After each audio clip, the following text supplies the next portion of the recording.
Les deux pigeons, une fable de Jean de La Fontaine, lecture par Christophe Tabar.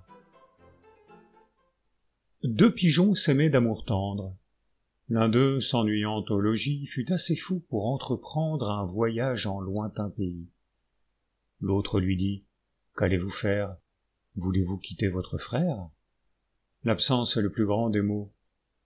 Non pas pour vous, cruel, au moins que les travaux, les dangers, les soins du voyage changent un peu votre courage.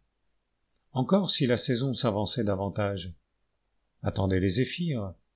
Qui vous presse ? Un corbeau tout à l'heure annonçait malheur à quelque oiseau. Je ne songerai plus que rencontre funeste, que faucon, que réseau. Hélas, dirais-je, il pleut. Mon frère a-t-il tout ce qu'il veut ? Bon souper, bon gîte et le reste ? Ce discours ébranla le cœur de notre imprudent voyageur.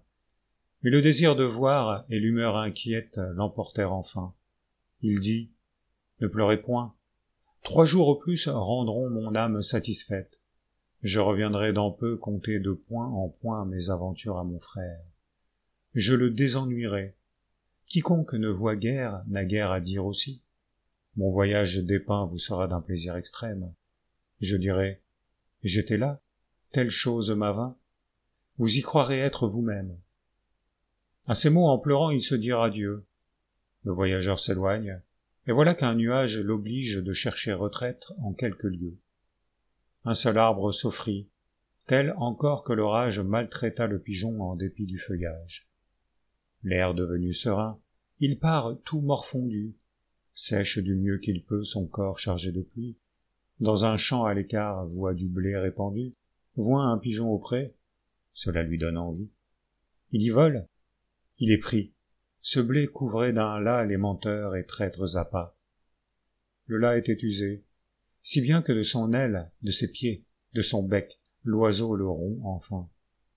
Quelques plumes y périt, et le pis du destin fut qu'un certain vautour à la serre cruelle vit notre malheureux qui, traînant la ficelle et les morceaux du lacs qu'il avait attrapés, semblait un forçat échappé.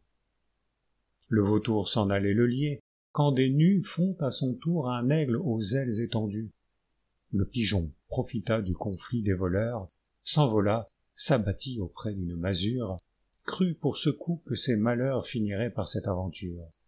Mais un fripon d'enfant, cet âge est sans pitié, prit sa fronde, et du coup tua plus d'à moitié la volatile malheureuse, qui, maudissant sa curiosité, traînant l'aile et tirant le pied, demi-morte et demi-boiteuse, droit au logis s'en retourna.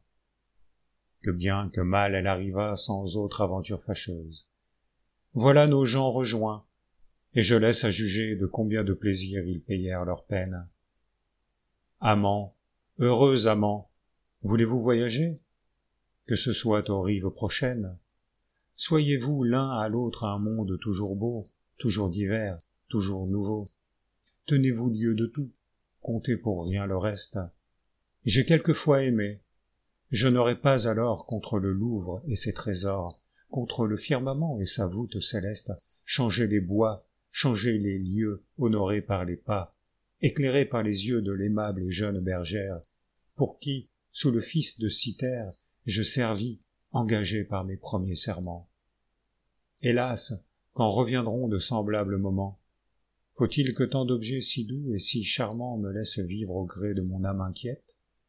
Ah, si mon cœur osait encore se renflammer, ne sentirais-je plus de charme qui m'arrête ? Ai-je passé le temps d'aimer ?